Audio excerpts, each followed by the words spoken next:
I met my friend Chuck about 1.5 years ago.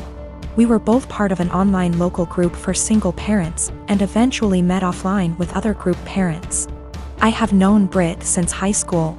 Chuck's wife died of childbirth complications the day their daughter was born, more than 2 years ago. Britt is a few months out of a 9-year relationship. Both of them have expressed wanting to meet other people. And I thought they'd be good for each other because of common interests, and we all have kids of similar ages. 2 days before Christmas, Chuck and Britt went out on their first date. I kept Chuck's daughter at my house so the two could have some more time together without him having to worry about the baby. The plan was for her to spend the night. She's done it before and gets along great with my 3-year-old girl. But Chuck knocked on my door at 11 p.m. to get his daughter. He barely said a word to me, and I could tell he had been crying, but he wouldn't tell me what was wrong. The next day, I asked Britt what happened. She said that they had dinner and a couple drinks. Things were going excellent. She said she felt like they had great chemistry and were even getting physical at his house. But he suddenly told her to stop and to leave immediately. She swears that she has no idea what she did wrong and is really hurt by the whole thing. I believe her because she is really sweet and social. I've never seen her do anything to piss anyone off. I tried to talk to Chuck at the same time to get his side of the story and see what went wrong. All he said that he wasn't feeling it and didn't want to discuss it further. I didn't push it, but when I went to wish him a Merry Christmas a day later, I saw he had deleted me from his social media. I texted it to him instead and asked, "You okay?" But no response. I am seriously hurt and don't know what to do. Chuck has become one of my closest friends, and our daughters are the best of friends too. I am really worried that this has something to do with his wife. And I want to apologize if he felt like I was pressuring him to date after her death. At the same time, I don't want to overstep boundaries and bother him when he's having a hard time. It's been over a week and I'm worried / upset.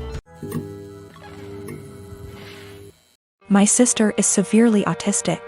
She requires attention almost 24/7 and cannot be left alone. She is nonverbal and cannot take care of herself at all. Despite the fact that she is only 12, she is extremely destructive and violent and destroys anything she gets her hands on. I hate her. That should be wrong to say, but it doesn't feel like it. I was only 6 years old when she was born, and since then I've never solely had my parents' attention. Even since I can remember, the world has revolved around her. I was moved out of my room into the basement at 7 because she needed to be in the room next to my parents. All of my toys as a child were destroyed by her, and my parents simply ignored me when I complained. Even when I was 14 and she destroyed a Mac my school gave me, I was in the wrong. Along with this, I am expected to take care of her and drop everything I do for her. I can never make plans with friend because my parents expect me to be there if they need me to take care of her. Even when I do somehow get time to myself, I am required to leave if they need me. If I do not, then I am punished. The recent example of this is when I went to see the new Spider-Man movie and was grounded because I turned my phone off in the theater. It seems as if I am nothing more than a slave to them, and anything involving her simply overshadows me. This last week I was chosen to give a speech at a school event. I was so excited, and my parents promised to be there, but they never showed and claimed it was because of my sister. Anytime anything like this happens for me, they are too busy with her. I've held this in for so long, and it finally spilled out today. While talking about colleges with my father, he joked that I should get a degree that pays well so when they're gone I can take care of my sister. I don't know why, but this caused me to break down. I cried and screamed about how it's always about her. I'm nothing more than a caretaker to them, that they always make it about her, and that I'm expected to be her slave for the rest of my life. I've locked myself in my room since then, and my parents have not come to check on me. It's not her fault that she was born the way she is.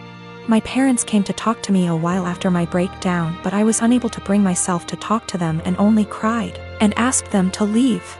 They have made arrangements with my grandfather for me to stay with him for the time being, and am getting ready to go to his house. My parents want to talk to me, but we have decided it's best I leave for now to have some space and time to collect myself. We will be sitting down and talking later this week about this issue. I am a 51-year-old male, and I have 3 children, 1 girl, 1 boy, and 1 child is gender neutral. My son Eric is the oldest, Eva is the middle child, and Charlie is my youngest. I'm still very new to the whole LGBTQ thing, so please correct me if I say something wrong. Now sadly, when the children were all young, their mother / my wife passed away in a car accident, and I've been raising them by myself ever since, as I've chosen to never remarry since my wife was / is the love of my life. I'll say I'm definitely not a perfect father, but I've done the best I could to raise my children. Now Eva has always been a bit more wild than her other siblings even before her mother's passing. I've tried everything, ranging from having sit-down talks with her to putting her in therapy, as well as taking parenting classes and reading books to see what I could possibly do to help. Therapy did seem to help a little bit, but decided to stop soon after she turned 18. Now let me tell you the story as to why I'm here now. My daughter Eva still lives with me and Charlie as she goes to school, and has definitely been home more due to the pandemic, but has started to go out more now that they are letting up on some of the regulations.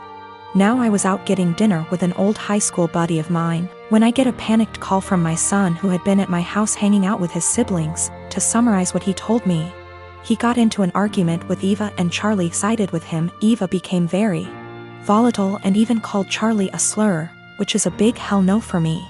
So I headed home and tried to calm everything down. I told Eva I didn't care about what they had been arguing about, and that she wasn't allowed to disrespect Charlie or Eric like that. Me and Eva ended up now being the ones to start arguing, but I soon shut it down when I realized it wasn't gonna help. I forced her to apologize and took away her car privileges until she could learn to respect her siblings, and I thought it was the end of that. Well, the next morning after work I ended up coming home and finding scraps of papers all over. At first I didn't get it, but then soon found out that she cut up about half a dozen letters her mother had written me when I was much younger. I was livid. I know it was her because I have a couple cameras in my house. I just walked into her room and told her to get out. She was smug and rolled her eyes, but then I yelled, "Get the out of my house," and she realized I was serious. She was crying and screaming, but I had felt sorta numb at that point, and she left with a friend of hers. But now I feel like I was being too harsh, but I wanna stand my ground. She did know about the cameras, but they're really just there for my dog.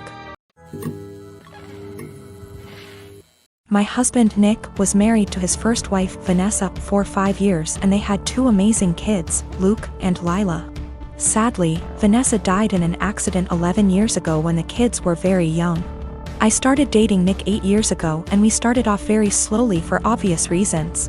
Nick has always been a little more distant than anyone I'd ever been with, but he and the kids lost Vanessa so young that I understood it. After 3 years of dating, Nick asked me to marry him and I moved in. I've always had a really great relationship with Luke and Lila, and they were happy for me to marry their dad. I had wanted an actual wedding, nothing big, but Nick really didn't want one, so we got married at the courthouse with just Luke and Lila present.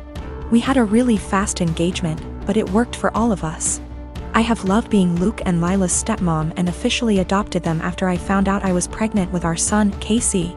The kids have been so great with Casey and help out so much.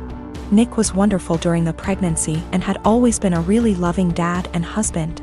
But Nick has been pulling away a lot the last few months. He's been even more distant than usual and working late nights and going away with friends almost every weekend. I've tried talking to him, but he's been impatient with both me and the kids. I found out I was pregnant in June and am now 21 weeks pregnant with a girl. The kids are excited to have a little sister, but Nick just seems so indifferent to everything and everyone.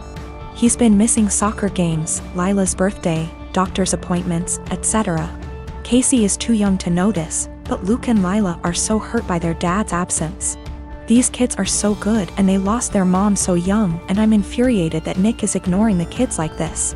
Last week, I finally sat Nick down and told him that he needs to stop disappearing and be more present in our lives. We're going to have another child soon, and before we know it Luke and Lila will be grown up and going to college.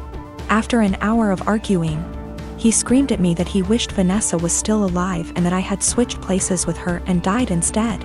He also threw in some awful comments that I need to stop pretending I'm Luke and Lila's real mom and that I'm only half the mom Vanessa was. The final straw was him saying that he never even wanted any kids with me, but did it so I'd keep busy and leave him alone. I'm so beyond hurt right now.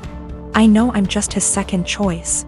But I've always tried to honor Vanessa and tell Luke and Lila how lucky they were to have her as their mom. I love all of our kids more than anything, and I'm just so heartbroken. Nick barely pays attention to Casey now and doesn't even acknowledge the pregnancy. He somewhat apologized this weekend and took all 3 kids to lunch, but he won't even look me in the eye. He seems like he wants to talk, but he doesn't say anything, and I'm too upset to even be near him. I'm not sure where to go from here. Honestly, I can't even be around Nick right now, and if there weren't any kids involved, I'd leave and never look back. I'm not sure if he's cheating or the thought of a 4th child is stressing him out. But I'm devastated and not sure how or why I should save this marriage, besides doing it for the kids.